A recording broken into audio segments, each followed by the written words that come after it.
What if the biggest thing standing between you and financial abundance has never been your income, your education, your timing, or even the economy?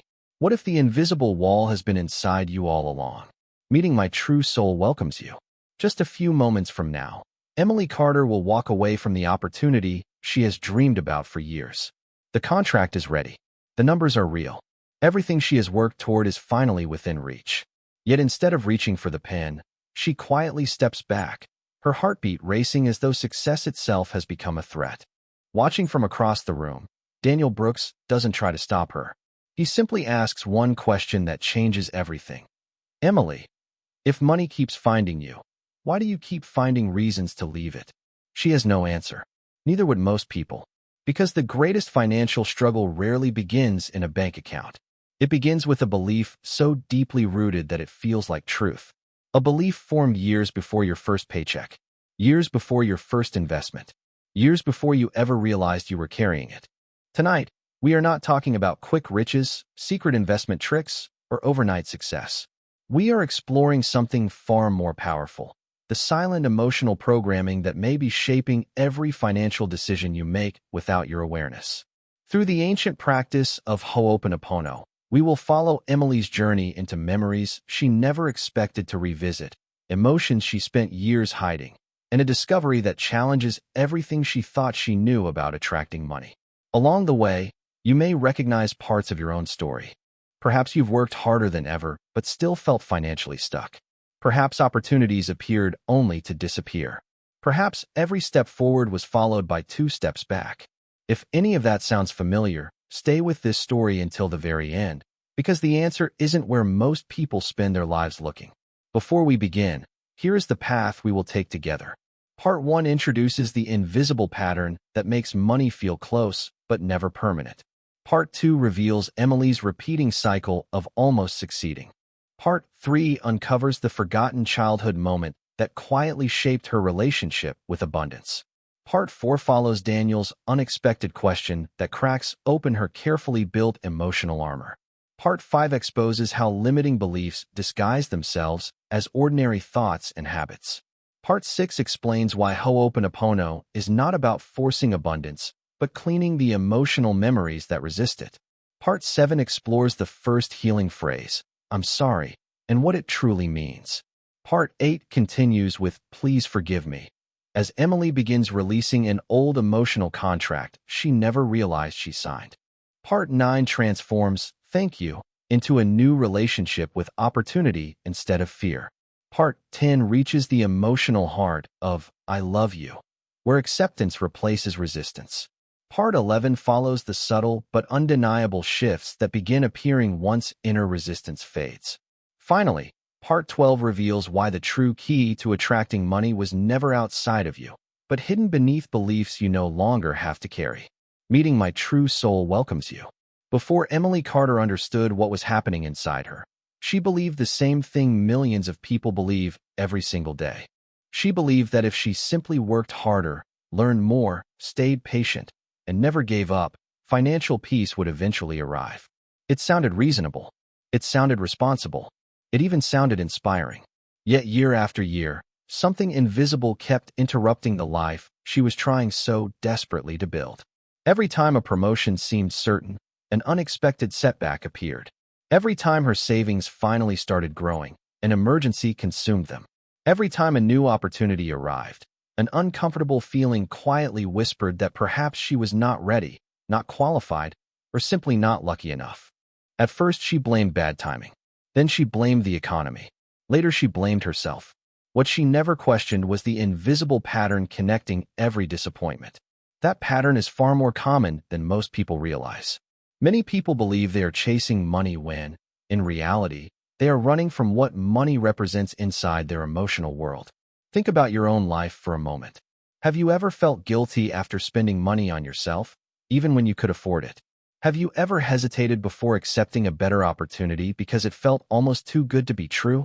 Have you ever looked at someone financially successful and immediately wondered what they must have sacrificed to get there? These reactions often appear so ordinary that we never stop to ask where they came from. They simply become part of our personality. But what if they are not your personality at all? What if they are memories disguised as beliefs? Daniel Brooks had spent years studying emotional patterns, and one lesson continued appearing again and again. People almost never fight money directly. They fight the stories attached to money. If someone unconsciously believes wealth creates loneliness, success becomes emotionally dangerous. If someone secretly believes financial freedom will make friends jealous or family members uncomfortable, the subconscious mind may quietly choose safety over abundance every single time.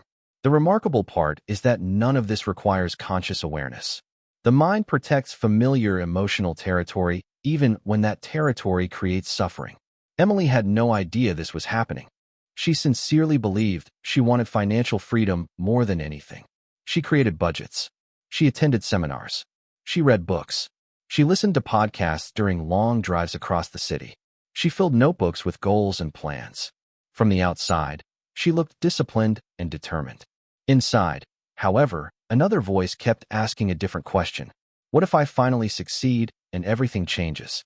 She never answered that question because she hardly noticed it. It appeared only for a second before disappearing beneath the next task on her schedule. Yet those hidden seconds quietly shaped years of decisions. This is why lasting transformation rarely begins with a strategy. It begins with awareness. The moment you become curious instead of judgmental, the invisible starts becoming visible. Instead of asking, "Why am I failing?" a more powerful question appears. What belief is my mind trying to protect? That single shift changes everything because it moves attention away from external circumstances and toward the emotional roots beneath them. Daniel often described limiting beliefs as old software still running inside a modern computer. The screen looks new. The goals are new. The opportunities are new. But the hidden programming remains unchanged until someone intentionally updates it. Without realizing it, Emily had been living with emotional instructions written decades earlier by experiences she barely remembered. Those instructions had quietly become the lens through which every financial decision was filtered.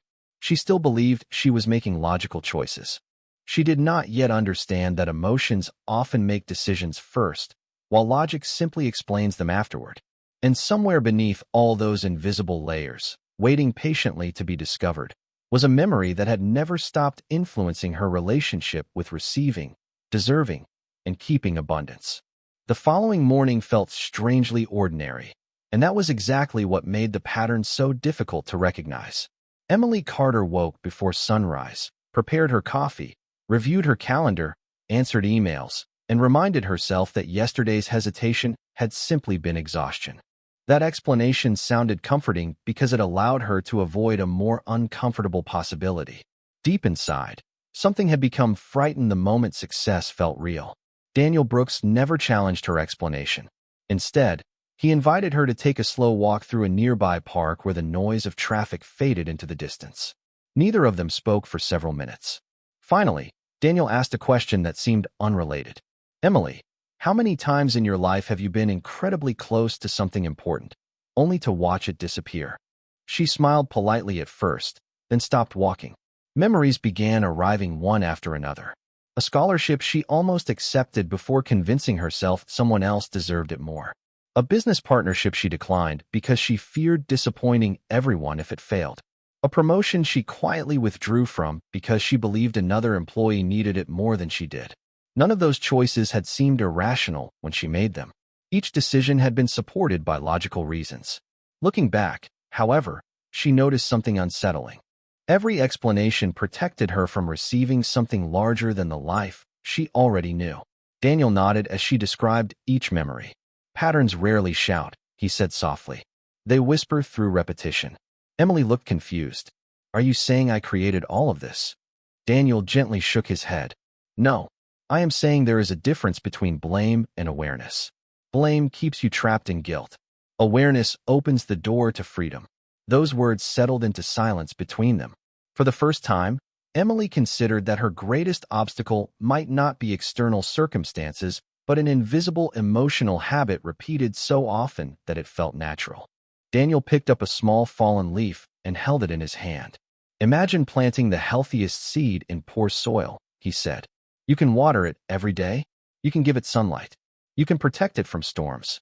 But if the soil itself remains unhealthy, The seed struggles no matter how much effort you invest. Emily immediately understood the metaphor. She had spent years improving her skills, expanding her knowledge, increasing her discipline, and refining her financial strategies. Those were the seeds. Yet she had never examined the emotional soil beneath them. Daniel continued, "Many people believe they have a money problem. What they often have is a receiving problem. They have learned to associate abundance with danger, rejection, pressure, guilt, conflict, or loneliness. Their conscious mind says yes, while their subconscious quietly says no." Emily wanted to reject the idea, but another memory surfaced before she could respond.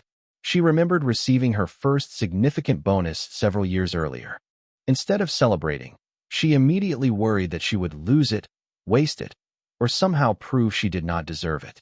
Within weeks, unexpected expenses consumed nearly all of it. At the time, she called it bad luck. Now she wondered whether fear had shaped every decision that followed. Daniel never suggested that thoughts magically controlled reality. Instead, he explained something far more practical. Fear changes attention. Attention changes decisions. Decisions repeated over time shape results. When people unconsciously expect loss, they often become overly cautious, overlook opportunities, delay important action, or accept less than they deserve because familiarity feels safer than possibility.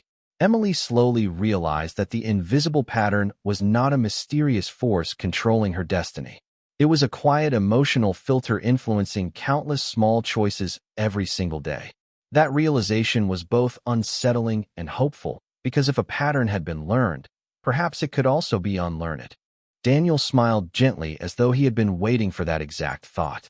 "Now," he said, "we are finally ready to stop asking what is wrong with your finances and begin asking what happened to the little girl who first learned to fear receiving more than enough." At that moment, Emily felt something she had not experienced in years. It was not certainty. It was not confidence. It was curiosity, and for the first time, curiosity felt stronger than fear. Emily did not answer Daniel immediately. Instead, she stared across the quiet lake where the early morning sunlight reflected across the water in gentle waves. Something about his last question refused to leave her mind. He had not asked what happened to her career. He had not asked what happened to her finances. He had asked what happened to the little girl who first learned to fear receiving more than enough. The difference was subtle, yet it changed everything. Emily closed her eyes, hoping a memory would appear. At first, there was nothing. Then, almost without warning, a forgotten afternoon returned with remarkable clarity. She was 8 years old, sitting at the kitchen table while her parents spoke in the next room. They believed she was too busy coloring to pay attention. She remembered hearing her father sigh before saying, "People with a lot of money always want more. They forget what really matters." A few seconds later, her mother answered softly, "I would rather struggle than become someone like that." At 8 years old, Emily did not understand economics. She did not understand investing, wealth creation, or financial responsibility. But she understood something much more powerful. She understood that the people she trusted most associated money with becoming someone they did not respect. Her young mind quietly reached a simple conclusion. Good people do not become wealthy. Loving people stay humble. Safe people do not stand out.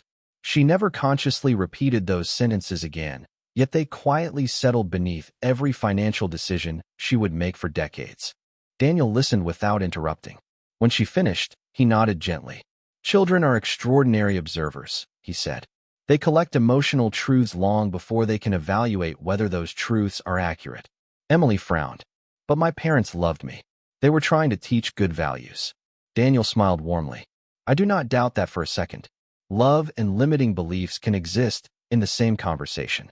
Most families pass along emotional survival strategies, not because they want to create suffering, but because they believe they are protecting the next generation."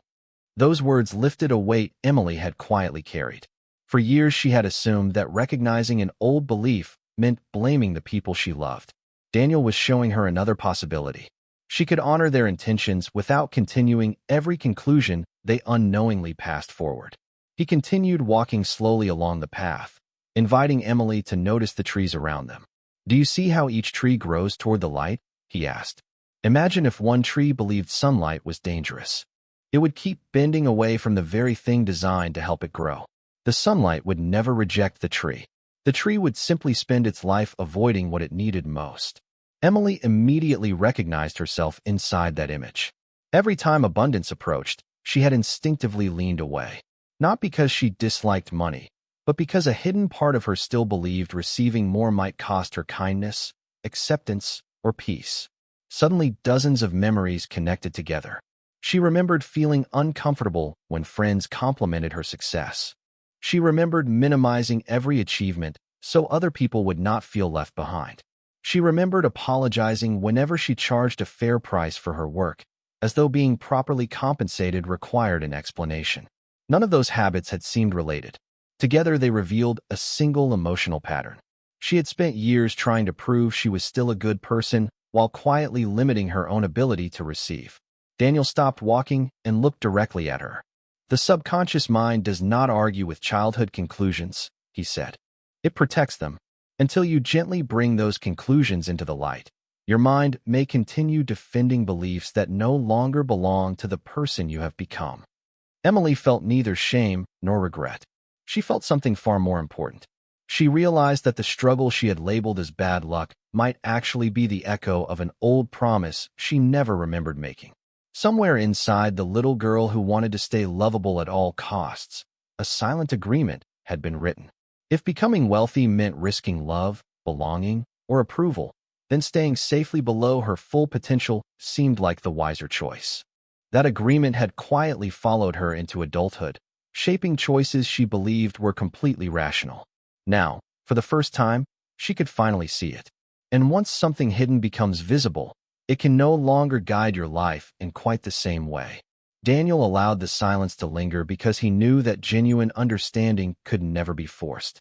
Some truths needed a few quiet moments before they found the right place to settle. Emily remained seated on a weathered wooden bench overlooking the lake, watching a family of ducks glide effortlessly across the water. Everything around her appeared peaceful, yet inside her mind decades of unnoticed memories were quietly rearranging themselves into a picture she had never seen before. Finally, she looked toward Daniel and asked the question that had been growing inside her ever since childhood returned to the surface. If those beliefs were created so long ago, why do they still feel stronger than everything I have learned as an adult? Daniel smiled with quiet understanding. Because beliefs are rarely stored as information. They are stored as emotional certainty. Facts can be updated with a book, a class, or a conversation. Emotional certainty usually remains until the emotion itself is acknowledged and released. Emily lowered her eyes. She realized she had spent years collecting better financial knowledge while never questioning the emotional foundation supporting every decision she made. She understood budgeting. She understood investing. She understood earning. Yet none of that knowledge had erased the quiet discomfort that appeared whenever greater abundance entered her life. Daniel gently picked up a smooth stone resting near the edge of the path and held it in his hand. "Imagine carrying this stone in your pocket every day for 20 years, he said. "Eventually you would stop noticing its weight. That does not mean the weight disappeared. It only became familiar." Emily nodded slowly. The comparison felt painfully accurate. Her fear of receiving had become so familiar that she no longer experienced it as fear. She experienced it as caution, responsibility, humility, or realism. Each explanation sounded reasonable on the surface. Beneath them all lived the same emotional instruction. Stay small enough to remain safe. Stay ordinary enough to remain accepted. Stay careful enough to avoid losing love. Daniel continued. The subconscious mind has one primary responsibility.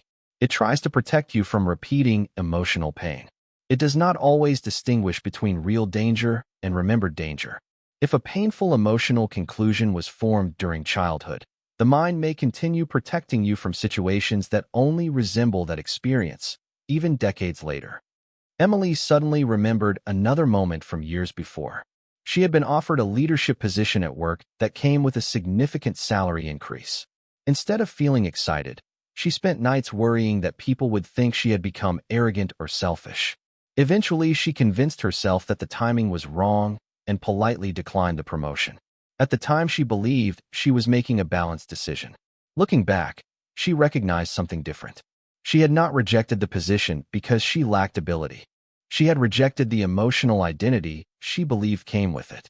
Daniel listened carefully before asking another quiet question. When you imagine becoming financially abundant, what is the very first feeling that appears? Emily expected excitement to come first. Instead, another emotion surfaced before she could stop it. Tension, a tightness across her chest, an unexpected fear that life would somehow become more complicated, more lonely, more demanding. She opened her eyes in surprise. I never noticed that before, she whispered. Daniel nodded. Most people do not. They pay attention to the image in their mind while overlooking the feeling in their body. Yet the body often reveals what the conscious mind has learned to hide. Emily took a slow breath as those words settled inside her. For years, she had repeated positive affirmations about abundance, confidence, and prosperity. She genuinely wanted to believe every one of them. Yet beneath those encouraging words, another emotional voice had quietly answered, "Not yet." Daniel explained that this inner conflict was surprisingly common. The conscious mind reaches toward a brighter future, while the subconscious quietly pulls back toward emotional familiarity. Neither side is trying to create suffering. One seeks growth. The other seeks protection. Lasting transformation begins only when those two parts stop fighting each other. Emily looked across the lake once more. The sunlight had climbed higher, illuminating places that had remained hidden in shadow only an hour earlier. The change seemed almost symbolic. Nothing about the landscape itself had changed. Only the light had. She wondered whether healing worked the same way. Perhaps the purpose was not to become someone completely different. Perhaps it was simply to shine enough awareness on old emotional patterns that they no longer controlled the direction of her life. Daniel seemed to sense exactly where her thoughts were leading. Awareness opens the door, he said softly. But awareness alone is not the journey. There is still something waiting beneath these beliefs. Something that has been asking to be seen for a very long time. And until we meet it with compassion instead of resistance, the old pattern will continue searching for new ways to protect you. That is where the real work begins. Emily remained quiet as they continued walking, but something inside her had already begun to change. She was no longer searching for another financial strategy. She was searching for the hidden agreement that had silently directed so many of her choices. The strange part was that she had lived with those beliefs for so long that they no longer sounded like beliefs at all. They sounded like common sense. Daniel seemed to notice the shift in her expression. This is one of the reasons limiting beliefs are so difficult to recognize, he said. They almost never introduce themselves as opinions. They arrive disguised as facts. Emily looked at him with curiosity. Daniel continued, when someone says, "People like me never become wealthy," it sounds like a personal observation. When someone says, "Money always creates problems," it sounds like life experience. When someone says, "If I become too successful, people will stop liking me," it feels like reality. But none of those statements are objective truths. They are emotional conclusions created by past experiences. Emily reflected on the conversations she had heard throughout her childhood. No one had ever sat her down and deliberately taught her to fear abundance. There had been no formal lesson, no written rule, no dramatic warning. Instead, the messages arrived quietly through ordinary moments. Someone complained about wealthy neighbors. Someone praised people who sacrificed everything without expecting much in return. Someone joked that rich people could never truly be happy. Each sentence seemed harmless on its own. Together, they formed a map that quietly shaped how she viewed success, security, and self-worth. Daniel smiled gently. The subconscious mind does not collect isolated memories. It builds patterns. When enough similar emotional experiences gather together, they eventually become an identity. After that, you stop saying, "I learned this belief." You begin saying, "This is who I am." Emily felt an unexpected sadness. She wondered how many people spent their entire lives protecting identities they had never consciously chosen. She realized that every important financial decision she had made carried an invisible question beneath it. Am I still a good person if I receive more than I have ever had before? Because that question remained unanswered, every opportunity carried emotional uncertainty. Daniel stopped beside an old oak tree whose wide branches stretched across the walking path. "Look at this tree," he said. "It does not apologize for growing. It does not ask the smaller trees for permission to reach higher. It simply follows its nature." Emily smiled softly. "People are not trees." Daniel laughed quietly. "No, But people often believe that growing requires taking something away from others. Nature does not work that way. One healthy tree does not prevent another from growing. One candle does not become dimmer by lighting another candle. Yet many people unconsciously believe there is only so much success, recognition, love, or abundance available. They live as though life were a competition for limited permission instead of an invitation to express their fullest potential. Those words lingered in Emily's thoughts. She remembered feeling guilty whenever she achieved something her friends had not. She often minimized good news, changed the subject, or redirected attention towards someone else. She believed she was being humble. Now she wondered whether she had been quietly asking life to make her smaller so everyone around her would remain comfortable. Daniel explained that limiting beliefs often survive because they reward us in hidden ways. A person who fears rejection may avoid visibility and temporarily feel safe. A person who fears failure may never begin and therefore never experience disappointment. A person who fears wealth may unconsciously reject opportunities and avoid the emotional conflict connected to old childhood conclusions. In every case, the subconscious believes it is protecting the individual from pain, even while creating new forms of suffering. Emily suddenly understood why positive thinking alone had never changed her life. She had repeated hopeful words while the deeper emotional program remained untouched. It was like painting over a cracked foundation without repairing what lay underneath. The surface looked different, but the structure remained the same. Daniel nodded as though reading her thoughts. This is why lasting transformation begins with compassion instead of force, he said.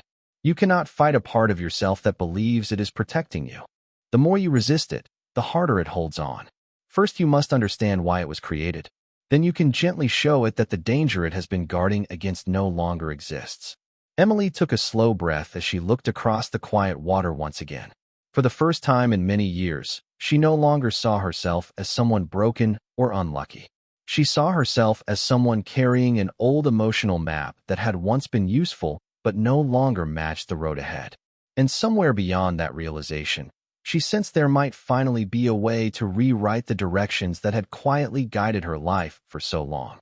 Daniel waited until they reached the far side of the lake, where the morning air felt almost completely still. Now, he said quietly, we can begin talking about Hooponopono. But before we do, you must forget almost everything you have heard about it. Emily looked surprised. She had watched countless videos, read inspiring stories, and listened to people describe extraordinary changes after repeating 4 simple phrases.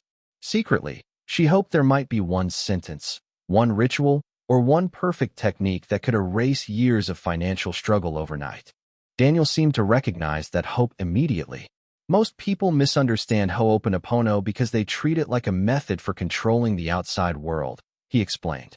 They hope it will make more money appear, bring better opportunities, or change other people's behavior. But the deeper purpose has never been to control life. The deeper purpose is to clean the emotional memories through which you experience life. Emily listened carefully. That perspective felt completely different from what she had expected. Daniel continued. Imagine looking through a window that has not been cleaned for years. Dust slowly collects until everything outside appears dull and distorted. Most people assume the world itself has become darker. They rarely realize they have been looking through the same dusty window all along. Hooponopono is not about creating a new world. It is about cleaning the window. Emily slowly nodded. The image made immediate sense. Perhaps money had never been the problem. Perhaps the emotional lens through which she viewed money had quietly shaped every experience she interpreted. Daniel picked up a clear glass bottle resting beside a park bench, filled it with water from a nearby drinking fountain, then gently stirred a handful of fine sand into it. The water instantly became cloudy. Watch carefully, he said. If I become angry at the water, nothing changes. If I force the sand to disappear, nothing changes.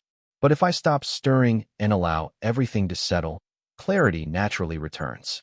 Emily watched the tiny particles slowly drifting downward. Daniel smiled. Many people spend years fighting their thoughts, criticizing themselves, or trying to overpower fear with positive thinking. Yet every struggle often stirs the emotional sediment even more. Hooponopono offers another approach. Instead of fighting the memory, it gently releases the emotional charge attached to it. Emily remained silent as those words settled within her. She suddenly realized that she had spent years arguing with herself. Every fearful thought was answered by another positive thought. Every doubt was challenged by another affirmation. Every setback inspired another promise that she would simply work harder. She had been exhausting herself in an invisible battle against parts of her own mind. Daniel continued walking. There is something important you must understand. A limiting belief is rarely destroyed through force. More often, it dissolves because it is no longer needed. The subconscious does not protect pain because it enjoys suffering. It protects pain because, at some point, pain appeared safer than change. Emily remembered the little girl sitting quietly at the kitchen table, listening to conversations she barely understood. That child had created a conclusion meant to preserve love and belonging. The belief was never irrational for an 8-year-old. It simply became outdated for the woman she had grown into. Daniel paused before speaking again. Cleaning is not the same as forgetting. Hooponopono does not erase your past. It changes your relationship with your past. The memory may remain, but the fear no longer needs to guide your future. Emily felt an unexpected sense of relief. She had worried that healing meant denying difficult experiences or pretending painful moments never happened. Instead, Daniel described something far gentler. Healing meant allowing old experiences to become teachers instead of prison walls. As they resumed walking, the sunlight reflected across the calm water with remarkable clarity. Emily noticed details she had overlooked earlier that morning. The colors seemed brighter. The breeze felt lighter. Nothing around her had actually changed. Only the way she was seeing it had begun to shift. Daniel glanced toward her with a quiet smile. That, he said, is how transformation usually begins. Not with a dramatic miracle, but with a different relationship to what has always been there. And once the cleaning truly begins, the first words you will speak are not directed toward money at all.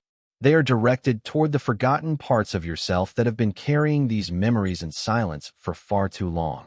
Emily stood quietly near the edge of the water as Daniel's final words echoed in her mind. The forgotten parts of yourself. She had spent years trying to become stronger, wiser, more disciplined, and more successful. Yet she had almost never considered speaking with compassion to the frightened version of herself that still existed beneath every achievement. The realization felt both unfamiliar and strangely comforting.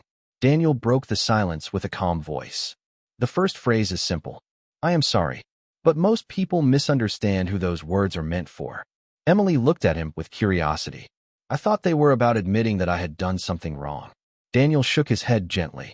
Not necessarily. In Hooponopono, these words can be understood as acknowledging the pain, memories, or emotional patterns that have been living within you. It is an act of awareness rather than self-condemnation. You are recognizing that something inside you has been suffering and deserves to be seen. Emily repeated the words softly. I am sorry. They sounded ordinary, almost too simple. She waited for some dramatic emotional response, but nothing happened. Daniel smiled as though he expected exactly that reaction. Do not say the words to create an effect, he explained. Say them because you are finally willing to stop pretending that the wound does not exist. Emily closed her eyes once again. Instead of thinking about money, she allowed herself to imagine the 8-year-old girl sitting quietly at the kitchen table. She saw the little girl listening to conversations that shaped her understanding of success without anyone realizing it. She saw a child trying to protect love by making silent promises she could not even name. For the first time, Emily did not judge that little girl for misunderstanding the world. She felt compassion for her. Her voice became almost a whisper. I am sorry that you carried this fear for so many years. I am sorry that you believed you had to choose between being loved and living abundantly. I am sorry that you carried responsibilities no child should have needed to carry. A tear slowly rolled down her cheek, not because she felt overwhelmed with sadness, but because something inside her no longer needed to stay hidden. Daniel allowed the silence to remain untouched. After several moments, he spoke again. Notice what happened. You did not apologize for existing. You acknowledged suffering without creating shame. There is an enormous difference between those two experiences. Emily nodded slowly. She realized that throughout most of her life, every apology had been connected to guilt. This felt completely different. These words carried kindness instead of punishment. Daniel continued. When people hear the phrase, I am sorry, Many immediately search for someone to blame. They blame themselves, other people, their parents, or their circumstances. Hooponopono gently moves beyond blame. It recognizes that healing becomes possible the moment awareness replaces resistance. Emily thought about all the years she had spent fighting herself. She had criticized her fear, judged her hesitation, and compared herself to people who seemed naturally confident around success. None of those strategies had brought peace. In fact, they had only strengthened the belief that something inside her was fundamentally wrong. Daniel reached down and picked up another smooth stone from the path. "Imagine carrying this stone for years," he said. "You might eventually believe the weight is part of your body. But the moment you notice that it is something you have been carrying rather than something you are, a new possibility appears. You may choose to set it down." Emily understood immediately. Her limiting beliefs were not her identity. They were emotional burdens she had mistaken for her identity. That distinction changed everything. She whispered the words again, this time with a completely different feeling. "I am sorry." They were no longer directed toward failure. They were directed toward forgotten pain. No longer an admission of guilt, they became an opening of the heart. Daniel smiled gently as the morning breeze moved across the lake. "This is why cleaning always begins with awareness," he said. "Before anything can be released, it must first be welcomed into the light with compassion." The frightened child within you has waited many years to hear these words without fear, without judgment, and without conditions. Now that she has finally been seen, another door is ready to open. The next step is not about correcting the past. It is about offering forgiveness to the parts of yourself that have spent so long believing they were only trying to keep you safe. Emily remained standing beside the quiet lake, allowing the words, "I am sorry," to settle into places inside her that had been silent for years. She expected relief to arrive immediately, but instead another feeling surfaced. Resistance. It was subtle at first, almost like an invisible hand gently pulling her backward. She looked toward Daniel with uncertainty. "I thought I would feel lighter," she admitted. "Instead, I feel uncomfortable." Daniel nodded as though this response was completely natural. "That is because the next step asks something many people spend a lifetime avoiding," he said. "It asks you to forgive the part of yourself that has been trying to protect you." Emily lowered her eyes. Forgiveness had always seemed difficult. She associated it with excusing mistakes, pretending painful experiences never happened, or allowing people to avoid responsibility. Daniel sensed the confusion before she spoke. "Please forgive me," he said softly, "is often misunderstood. It is not asking permission to erase wisdom or deny healthy boundaries. It is an invitation to release the emotional contract that says you must continue carrying yesterday's fear into tomorrow." Emily repeated the phrase quietly. "Please forgive me." The words felt heavier than the first phrase. They seemed to reach somewhere deeper, somewhere that still believed letting go might be dangerous. Daniel invited her to close her eyes once more. "Imagine sitting beside the younger version of yourself," he said. "She has been holding one belief for many years. She believes that staying small keeps her safe. She believes that receiving too much might cost her love. Before asking her to change, first thank her for trying to protect you. Then gently ask whether she is willing to release a promise that no longer serves either of you." Emily allowed the image to become clearer. She saw the little girl sitting quietly with her knees pulled close to her chest, still trying to understand conversations she had overheard long ago. There was no anger on the child's face. There was only caution. The child had believed she was doing the right thing. Emily felt compassion growing stronger than judgment. She whispered, "Please forgive me for believing you had to carry this responsibility forever. Please forgive me for expecting you to keep protecting me long after the danger had passed. Please forgive me for mistaking fear for wisdom." Something unexpected happened. The child in her imagination did not argue. She simply looked relieved. Daniel quietly explained, "The subconscious often responds to kindness more quickly than to force.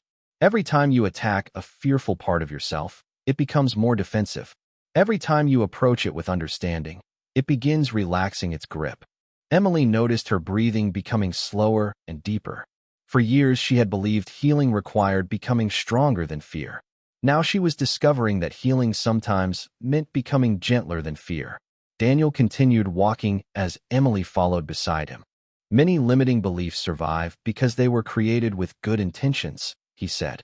A child may decide that staying invisible prevents disappointment. Another may decide that never asking for more prevents rejection. Another may decide that financial struggle proves loyalty to family values. The subconscious keeps honoring those old decisions because no one has ever told it the situation has changed. Emily remembered countless moments when she had quietly chosen comfort over possibility without realizing why. She had declined invitations, delayed important decisions, lowered her prices, underestimated her abilities, and apologized for taking up space. None of those choices felt dramatic. Together, they quietly reinforced the same emotional agreement. Daniel stopped and looked directly at her. "Forgiveness is not changing the past," he said. "It is releasing your obligation to continue living according to a past version of yourself." Those words settled into Emily with surprising clarity. She realized that she had been trying to create a new future while remaining loyal to an old emotional contract. She had expected growth without giving herself permission to outgrow beliefs formed by a frightened child. As the afternoon light reflected gently across the water, she whispered the phrase once again, this time with calm instead of resistance. "Please forgive me." It no longer sounded like a request born from guilt. It sounded like an invitation to freedom. And somewhere deep within her, the silent promise that had shaped so many years of her life began loosening, making space for a relationship with abundance that no longer required fear as its foundation. As they continued along the quiet path, Emily noticed something she had never experienced before. The constant pressure she usually felt whenever the subject of money entered her mind had softened. The questions had not disappeared, and her financial situation had not changed overnight. Yet the emotional weight attached to those thoughts no longer felt quite as heavy. Daniel glanced toward her with a gentle smile. "Now we arrive at the third phrase," he said. "Thank you." Emily looked puzzled. "How can I feel thankful for years of fear, confusion, and financial struggle?" Daniel nodded slowly. "That question is exactly why this step matters.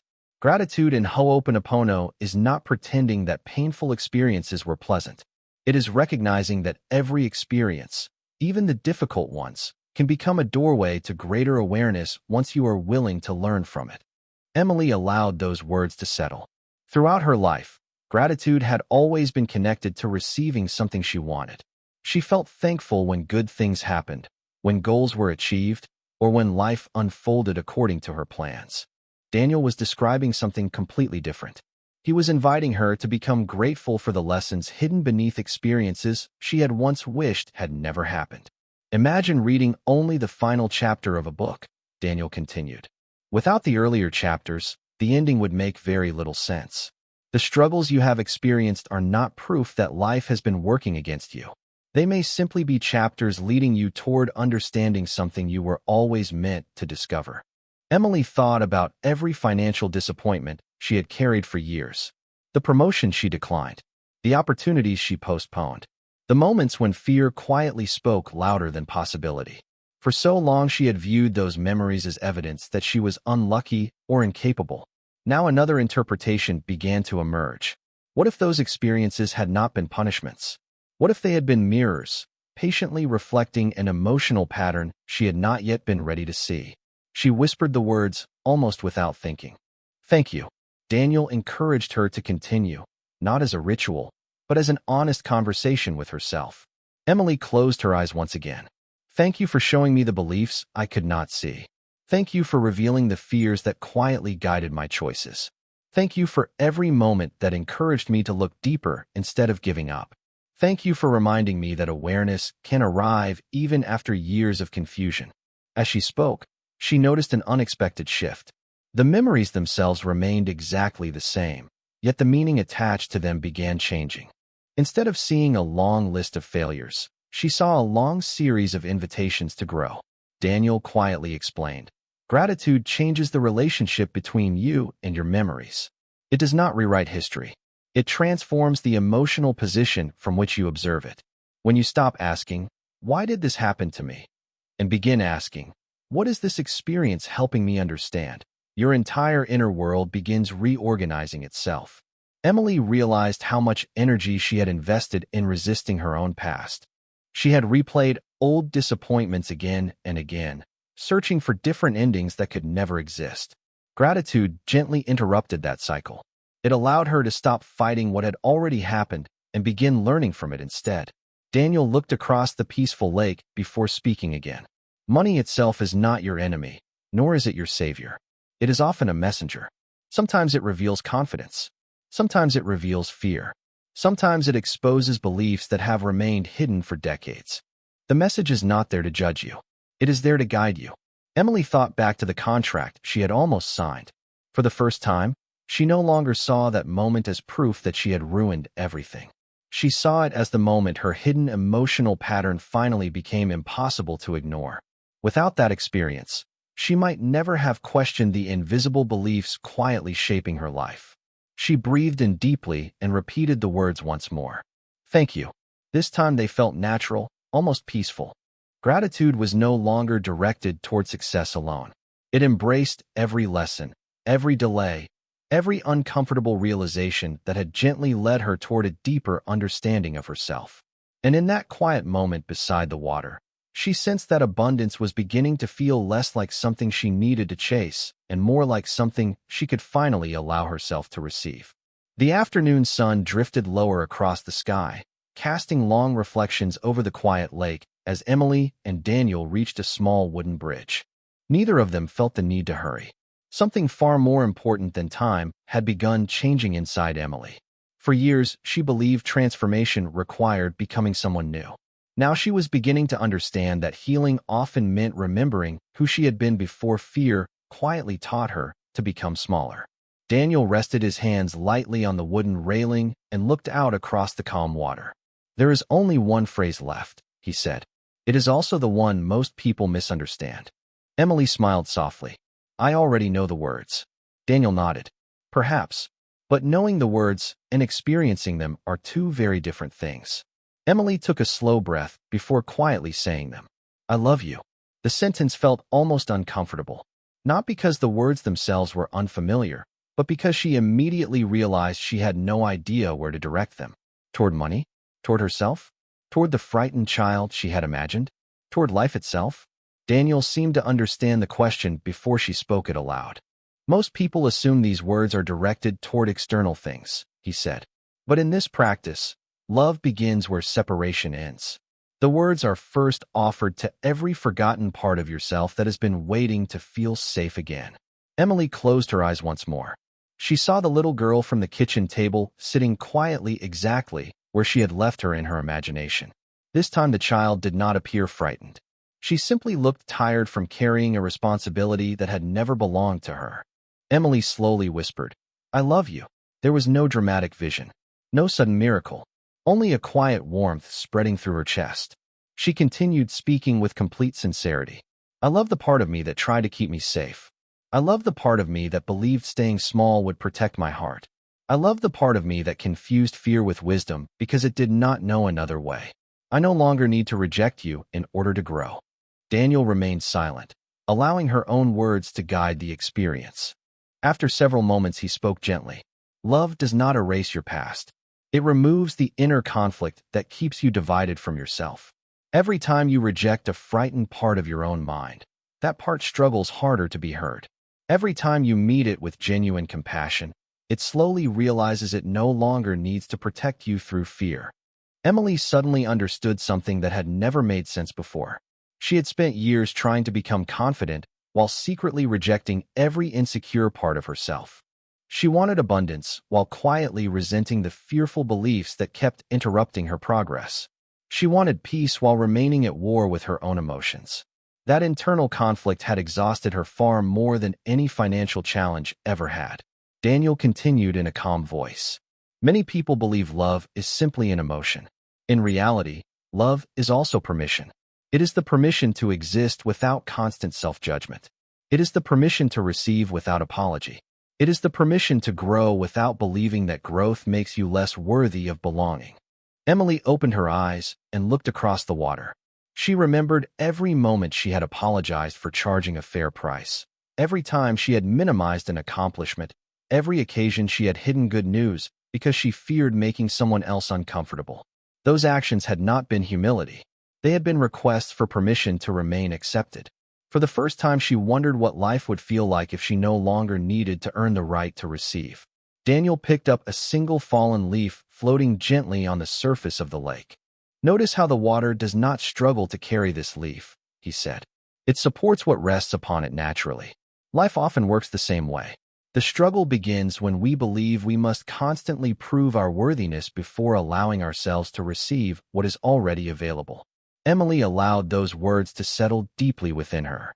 She repeated the final phrase once more, but now its meaning had completely changed. "I love you." She was not speaking to money. She was not asking the universe for approval. She was speaking to every forgotten part of herself that had quietly carried fear, guilt, shame, and uncertainty for years. In that peaceful moment, she realized something extraordinary. Abundance was never asking her to become a different person. It was inviting her to stop abandoning the person she had always been beneath layers of fear. And as that realization gently settled into her heart, the invisible distance between who she believed she needed to become and who she truly was began quietly disappearing. The following week did not begin with a miracle. Emily did not wake up to an overflowing bank account, an unexpected inheritance, or a phone call promising instant success. In many ways, her outer life looked exactly the same. The same apartment, the same morning routine, the same unfinished projects waiting on her desk. Yet beneath those familiar routines, something subtle had shifted. For the first time in years, she noticed that her decisions were no longer being driven by the quiet tension she had carried for so long. Daniel had warned her that genuine transformation often appears first in ordinary moments rather than extraordinary events. At the time, she had not fully understood what he meant. Now she was beginning to see it everywhere. When she opened her banking application, she no longer felt the familiar wave of anxiety that usually tightened her chest. The numbers had not changed dramatically, but her relationship with those numbers had. Instead of seeing evidence of lack, she saw information. Instead of feeling judged by every dollar, she became curious about the choices each number represented. That small emotional shift quietly changed the questions she asked herself. Rather than thinking, "Why am I still behind?" she found herself asking, "What decision today reflects the person I am becoming?" It seemed like a tiny difference, yet Daniel had explained that identity always shapes behavior more consistently than temporary motivation. Later that afternoon, Emily received an email from a potential client asking for a proposal on a project similar to one she had almost accepted several months earlier. In the past, she would have spent hours wondering whether she was experienced enough, whether her price was too high, or whether someone else deserved the opportunity more. This time she noticed those familiar thoughts beginning to appear, but something remarkable happened. She no longer believed every thought simply because it entered her mind. She recognized them as echoes rather than instructions. She smiled quietly as she remembered Daniel's words. Awareness does not always silence old beliefs immediately. Sometimes it simply prevents them from driving the car. Emily prepared her proposal carefully, charging a fair price that honestly reflected the value of her work. She did not inflate it out of ego, nor did she reduce it out of fear. When she pressed the send button, she noticed there was no need to apologize for asking to be compensated fairly. That realization felt far more valuable than the proposal itself. The result mattered, but the decision mattered even more. For years, she had believed confidence would arrive after success. Now she was discovering that healthier choices often came before visible success. A few days later, she met Daniel again at the same park where their conversations had begun. As they walked beside the familiar lake, Emily shared the small changes she had been noticing. She expected Daniel to celebrate each one individually, but instead he simply smiled. "These are the signs I hoped you would notice," he said. "Not because they guarantee a specific financial outcome, but because they reveal that your relationship with yourself is changing. External results often follow internal patterns over time, but the deepest victory comes first." Emily looked across the calm water and realized that the lake itself offered a quiet lesson. The surface reflected whatever stood before it without argument or resistance. If the sky became cloudy, the reflection changed. If the sun appeared, the reflection changed again. The water did not cling to either condition. Daniel explained that abundance often works in a similar way. When fear dominates attention, people naturally make choices shaped by fear. When clarity replaces fear, different choices become possible. The transformation is not mystical. It is deeply human. Emily thought back to the contract she had walked away from only days earlier. For the first time, she did not feel regret. She felt gratitude because that painful moment had become the doorway to understanding patterns she might otherwise have carried for decades. Daniel stopped near the same wooden bench where their journey had truly begun. Many people spend their lives waiting for proof before they allow themselves to change, he said. But lasting change often begins the moment you stop demanding immediate evidence and start trusting healthier decisions one choice at a time. Emily nodded quietly. She understood now that attracting abundance was not about convincing life to become generous. It was about becoming emotionally available for opportunities she had previously rejected without realizing it. Every conversation, every decision, every response to uncertainty now carried a different quality. She no longer felt as though she was chasing a distant future. She felt as though she was finally walking beside the version of herself that had been patiently waiting beneath years of unnecessary fear. The visible results would arrive in their own time.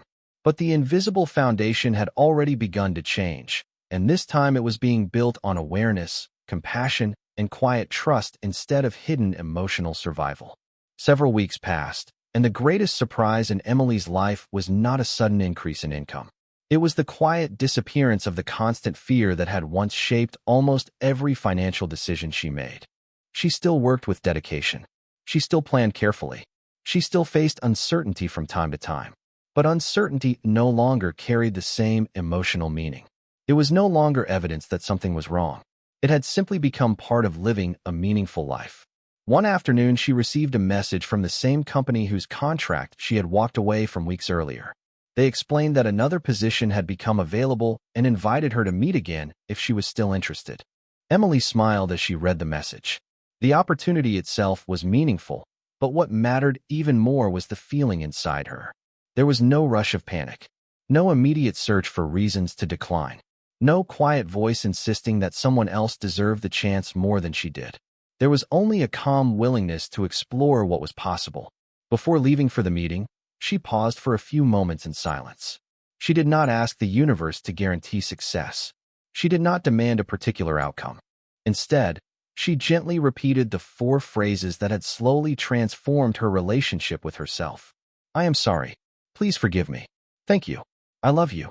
This time the words felt completely different from the first day she had spoken them beside the lake. They were no longer techniques she hoped would change her circumstances. They had become reminders of a new way of meeting every experience with awareness, compassion, gratitude, and acceptance. As she entered the meeting room, Emily noticed something that would have escaped her attention in the past. She was listening instead of performing. She was sharing instead of proving. She was present instead of rehearsing every possible mistake before it happened. The conversation flowed naturally. She spoke honestly about her experience, clearly described the value she could bring, and confidently discussed fair compensation without apologizing for her worth.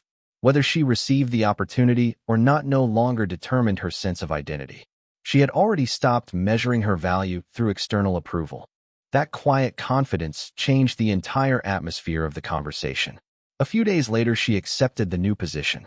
It offered greater responsibility, meaningful work, and better financial stability than she had imagined possible only a few months earlier. Yet the promotion itself was not the ending of her story. It was simply one visible expression of an invisible transformation that had begun long before any external result appeared. Daniel met her once again at the familiar lake where their journey had started. As they stood together watching the evening sunlight dance across the water, Emily smiled and asked, "So was the money always waiting for me?" Daniel looked across the peaceful surface before answering. "Perhaps a better question is this. When did you finally stop telling yourself that receiving more required giving up who you truly are?" Emily remained silent as the meaning of those words unfolded inside her. She finally understood that abundance had never required her to become someone colder, more selfish, or less compassionate. Those fears had belonged to an old emotional story written by a child doing her best to make sense of the world. The woman standing beside the lake no longer needed that story to feel safe. She had discovered that kindness and prosperity could exist together. Humility and abundance could exist together.